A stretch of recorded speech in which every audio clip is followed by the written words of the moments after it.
So today, the topic of discussion, we told you it's a very interesting one. And guess what? The topic is ergonomics, your work and health. In the studio today, we have a consultant ergonomist physiotherapist. He's a senior lecturer in LUTH, that is Lagos University Teaching Hospital. He's Dr. Chris Okafor. Good morning, sir. Yeah, good morning. Good morning. Thank you very much for joining us today. Thank you very much. Nice to be here. Yes. Have a beautiful studio here. Thank you. Yeah. So ergonomics, a lot of people don't even know that word exists. Yes. Talk less of that word being a field, an occupation. So please, can you tell us, give us an insight into what the field entails?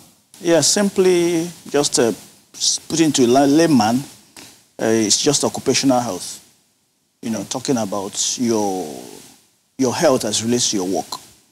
So simply ergonomics talks about the science that deals with human beings, their work as it relates to their health. We're talking about the nature of your work. We're talking about what are you supposed to do in order to fit the work to you. That is, if you're a driver, how do we design your workstation? Talking about your workstation now is like your driving station, you know, the driving wheel. How do we station it to make sure that it doesn't cause you bad health? Okay? That is, you end up driving as a driver and you still have your good health. You know, so ergonomics basically deals with adjusting the various work styles or work forms to fit the person who's doing the work, and not the other way. Not that you design yourself to fit to the work, but to adjust the work to fit into you, so that you don't finish doing a work and end up being a patient. Ooh. Yeah, you know, so that's the summary of what ergonomics is, and it cuts across various professions. It's not limited to one profession. It's not limited to healthcare. So you have ergonomics as relates to healthcare. You have engineering, you know, ergonomics that relates to designing, you know, designing, which is key. You know, you have ergonomics that relates to psychology, and other fields. So various fields actually come in to make up the ergonomics. So the ergonomics is a very wild and wide specialty that brings in a lot of professionals into it. Both doctors, physiotherapists, occupational health experts, engineers, psychologists, designers, various people. You know, so a lot of people come into it. And the ergonomics also has a lot to do with, you know, your work safety, So because we are talking about trying to do a job that you still maintain your good health, so safety comes to play. So people who are also in health and safety, you know, it's also interplays. So ergonomics kind of sits at a point where a lot of people come into interplay into it. Multidisciplinary. Yes, please. That's the key I've always known the opinion that when it comes to ergonomics, it has to do with the field of work where you always have to sit. Because I know there's some field of works where you don't sit all the time. You're probably standing all the time. For example, when you're working on the field, in terms of engineering, you're always on the field, going about to do, you know, not all the time. Some people actually stay in the office, and people are out for field work and all, you know. So is it just particular to the type of work where you always have to sit all the time? No. It's just about any type of job you do. You know, some people work at heights. Some people work sitting, like you work sitting. Some people work standing, like surgeons, and other people. Basically, a lot of work they do, they stand. So ergonomics takes interest in the kind of work you do, and then tries to design that work to fit you. So think about the NEPA man who has to climb. Think about the construction engineers. Most of the times they are working from heights.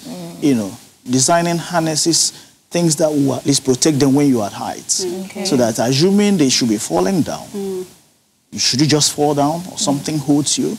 People who work, for instance, in noisy areas, in generator house operators, you know, ergonomics is interested in protecting them, protecting their hearing, so that you don't serve as a generator house operator for 6 months and then become deaf all your life. So ergonomics designs some tools, you know, that you can protect your hearing, so that even though you work at that very noisy area, you don't, you know, kill your hearing system.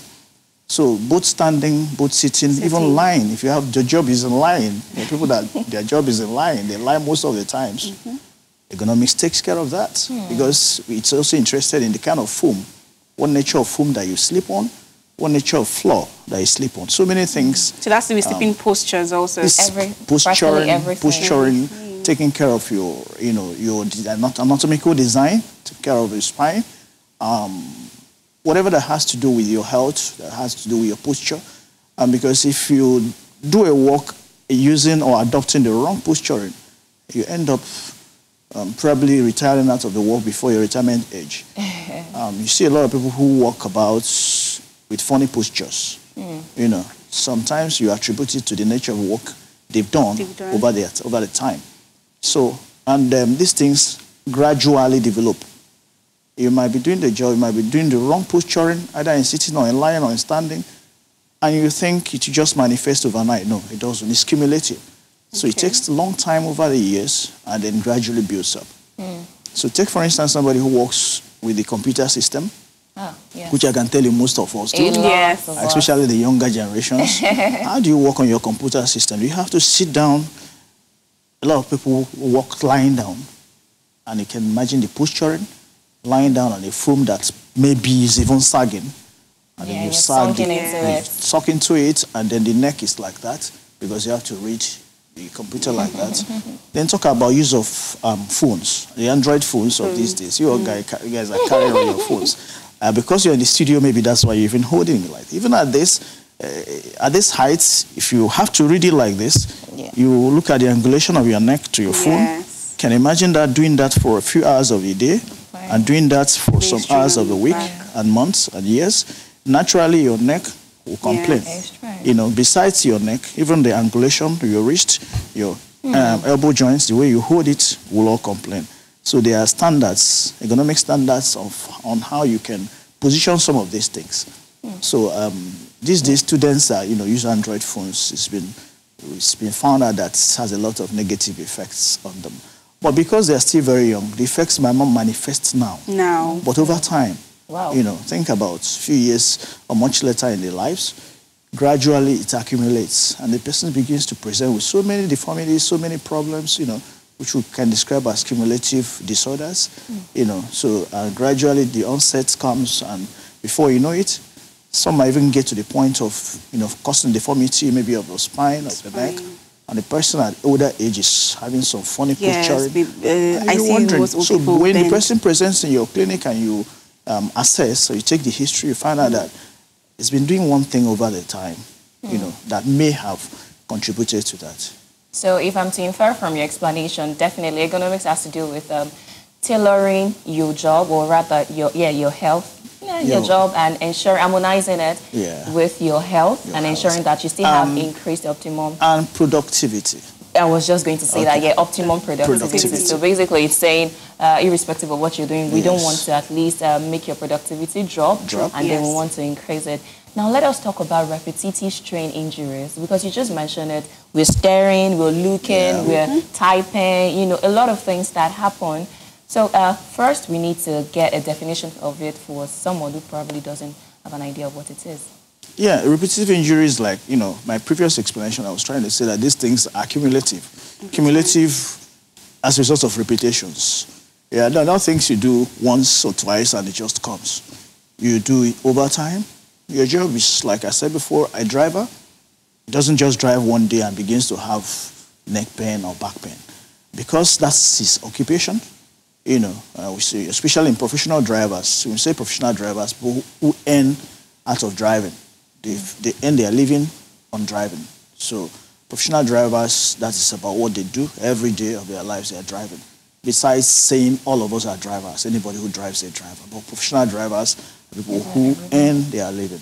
So doing this over time and over the years, gradually a lot of things, if your posturing in that job is wrong, it's gradually telling on these joints. So these joints gradually are taking that wrong, if you like, shape, or wrong posturing, different from the anatomical design, the way it is designed. The human system, or the human back, the spine, is designed to have like an S shape, Yes. Has a curvature at the cervical region, at the thoracic region, it curves out. Now the lumbar region is still curves in and giving you about an S shape. So if this individual is doing a particular job over time repeatedly, that does not encourage retaining that structure. Over time, there will be gradual, you cannot notice it overnight, but it's very gradual, change or tilt in that posture that over time, it gradually builds up. So it's usually as a result of repetition. And most times we do, it could be somebody who is a carpenter who has to use the hammer. Now, you can imagine this activity alone. Each time the hammer is using the hammer, there is this repetitive activity at the wrist joint and also the small joints of the finger. Okay? Each time he's doing it, something is happening. No matter how, even if he's doing it in the right anatomical functioning position, there is something happening at the joints. So by the time he's done it over and over time, sometime in his life, he's definitely come down with this.